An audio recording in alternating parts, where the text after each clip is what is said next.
моментално и без много да се пазят, намират овчарите, които не считат за необходимо да се крият. Четниците поискат храна за цялата дружина и овчарите с готовност им казват какво имат за ядене. Изваждат кисело мляко и хляб и четниците за кратко време изяждат всичко. Всички знаят правилото, че каквото и да се намери за ядене, колкото и малко да е то, трябва да се запази и раздели поравно. Гладът им надделява и те нарушават съзнателно това правило.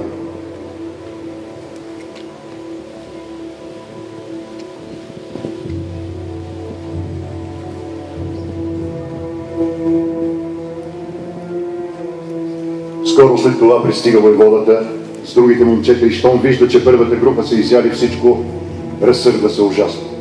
Никой от четата не е виждал хаджият толкова сърдит, но този път е неукротимо ядосан. Той надумва виновните с закани и жестове, защото трябва еднакво да се грижи за всички. Хаджията веднага се разпорежда да се тури намереното в мандрата прясно мляко и брашно. Слагат го в един казан и по такъв начин се приготвя ядене за дължината.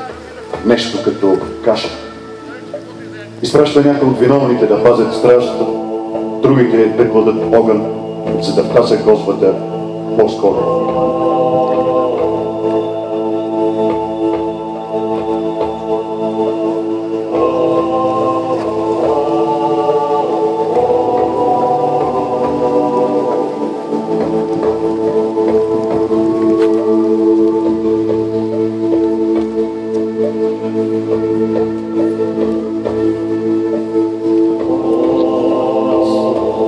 Разсъмване. Четата, вече добре нахранена, тръгва по пътя с двете знамена.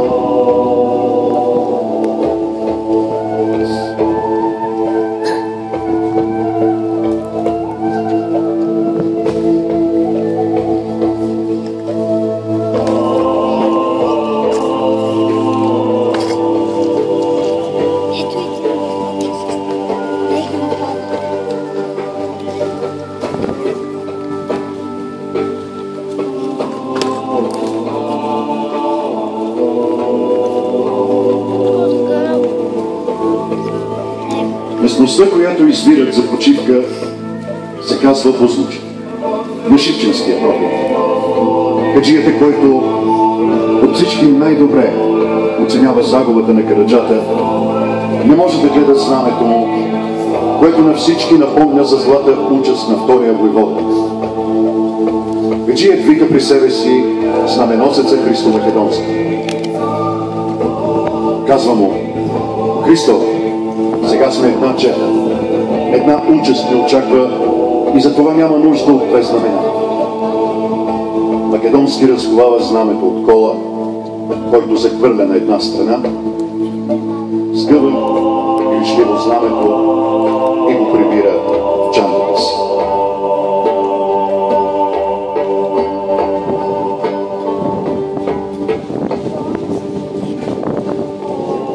Стража е поставена от четирите страни. Понеже мястото не е толкова удобно, гората е поизсечена, рядка. Само тук-там е имало дебели дървета. Четниците лягат да почиват.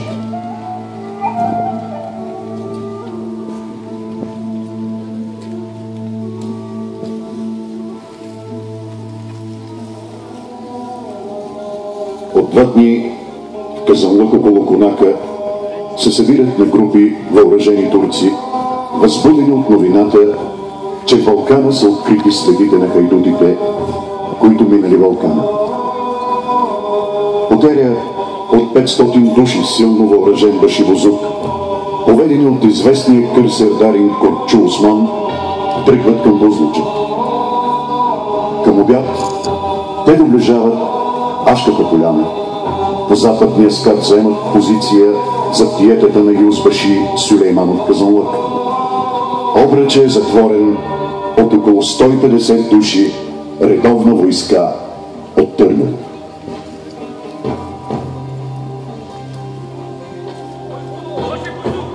пладнее.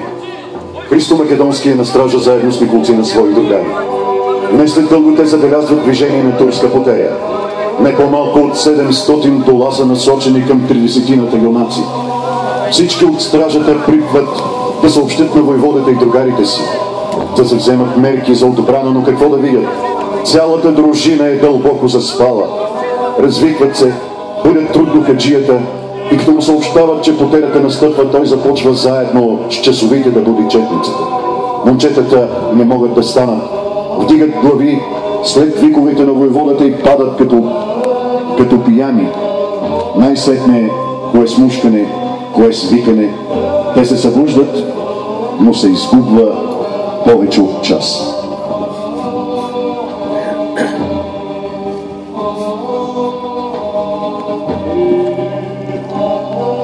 Неприятелят постепенно обкръжава малката дружина, показала се на открития от всякъде връх. Отлична прицелна точка. Понеже няма време да се избере по-добро място, четата решават там да се укрепи. И още сънливи се приготвят за бой. Всички се надяват на войводата. Той тича като изгубен, нарежда ги на определени места и дава наставления за юнашко държание. За всеки от бойците е ясно, че това е краят. Да издържат повече, до изчерпане на всички възможности, да покажат как знае да умира поробеният българин. Тази мисъл поддържа силите и волята.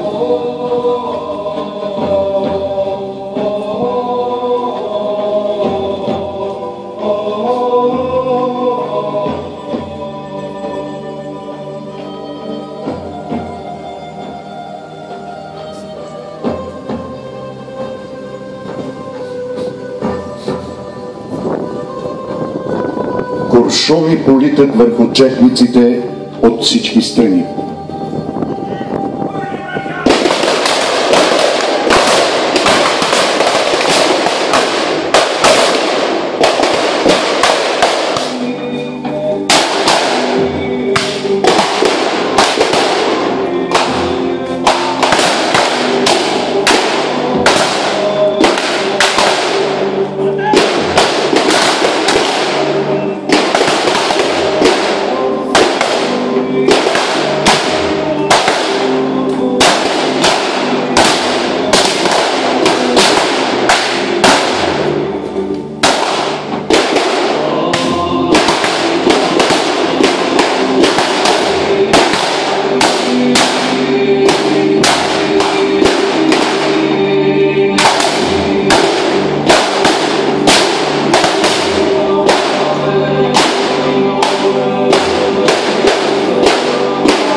Разделени на групи, успели да намерят укритие Момчетата стрелят отчаяно.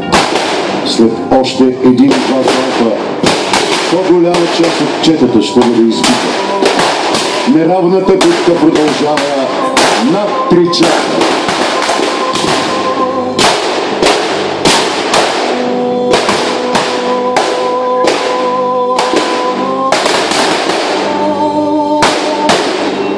Никой не вдига ръка да се предаде. Тогава едно отделение от редовна турска войска напада мястото, където се намира войводата.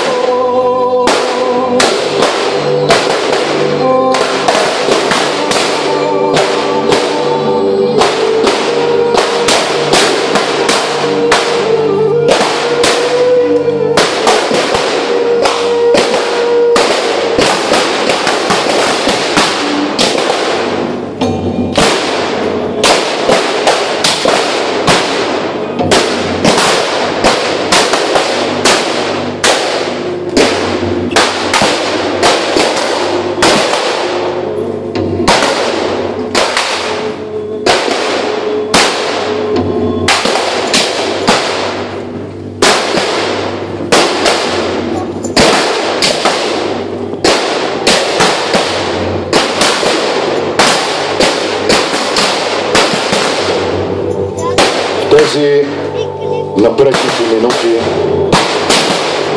вражески куршум улучва юнашкото му сърце. Чията тежко ранен малко остава да падне в ръцете на нападателите.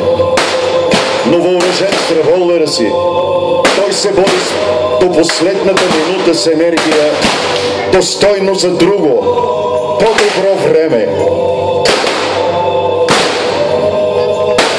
Най-после той пада.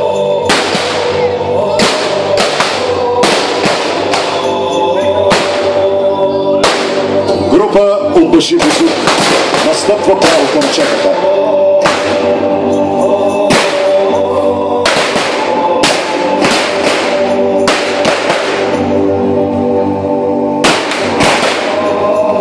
Гъста мъгла от пушечни изстрели отгръща върха. Ползвали се от това десетината на брой останали живи четници се окопитват и още преди неприятелят да направи няколко крачки, решават първи да нападнат. Изпразват пушките си и се спускат върху тях, да се пробият път и да избягат от тази печална обсада. Башибозука също стреля и мнозина от четниците падат геройски. 4 останали живи падат след тях. Започва кратък, неравностоен ръкопашен бой. Башибозука не стреля повече по тях, защото на четниците е тръгнала редовна войска. Някой извиква на турски: не дайте да стреляте, че ще убием нашите. Потерята стреля още няколко пъти, но не успява да убие никой. Тълпата от Башибозук се отказва от преследването и отива да ограби и довърши падналите в боя българи.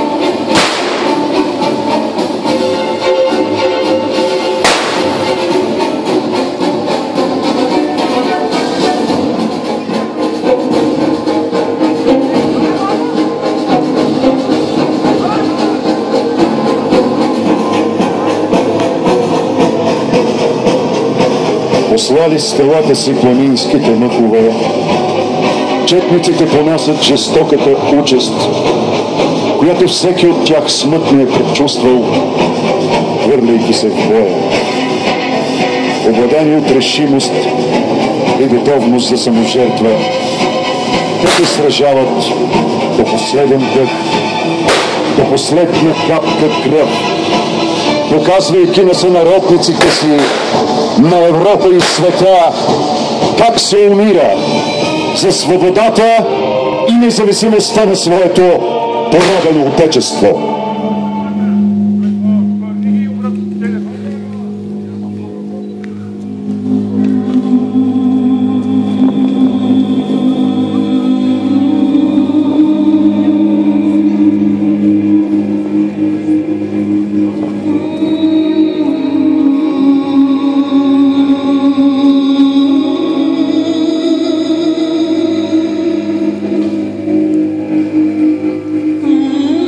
Жив е той.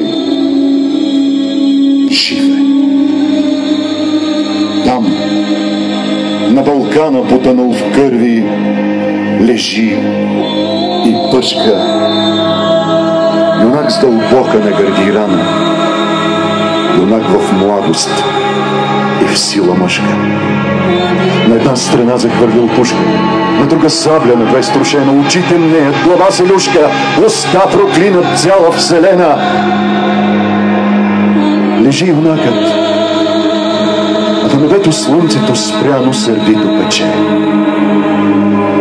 Жатварка пее някъде в полето и кръвта още по-силно тече.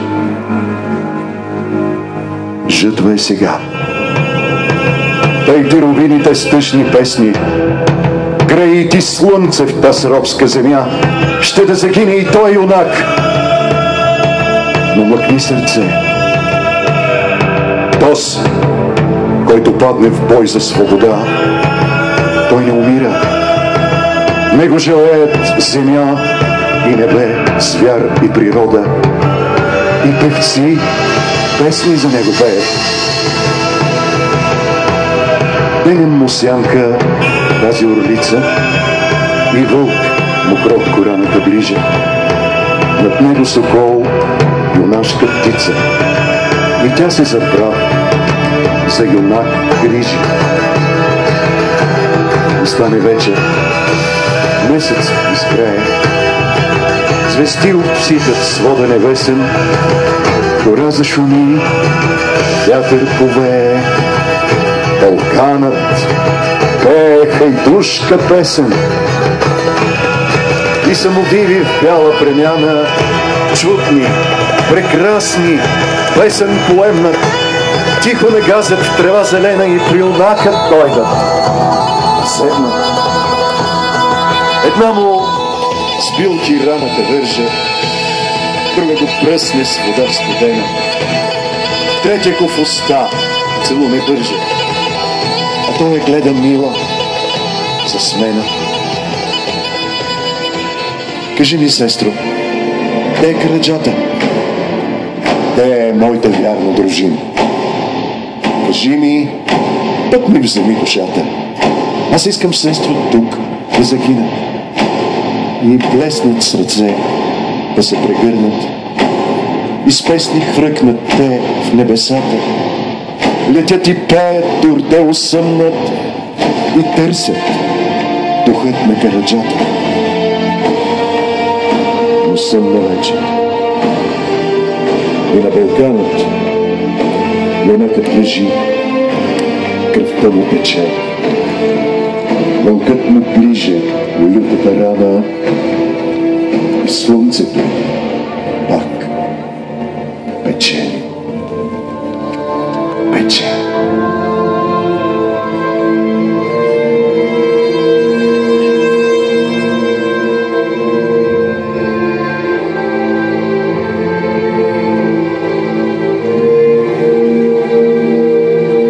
Бузлуджа, свято и историческо място си ти.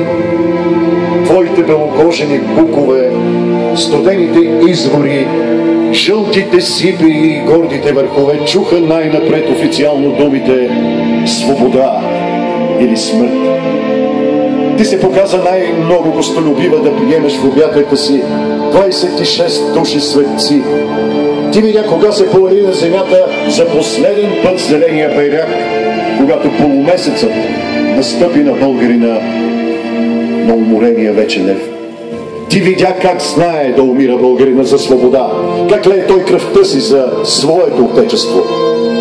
Най-после клоновете на твоите дървета бяха най-близки свидетели на трагическия, оня ад. Те видяха кога бликна алената кръв и от гърдите на сливенския герой, когато той изтърва сабета си, когато рухна на земята, заобиколен от храбрите си другари, които лежаха наред с него, изгубеха своите косми от смъртоносните болки и рани. Поклон на твоето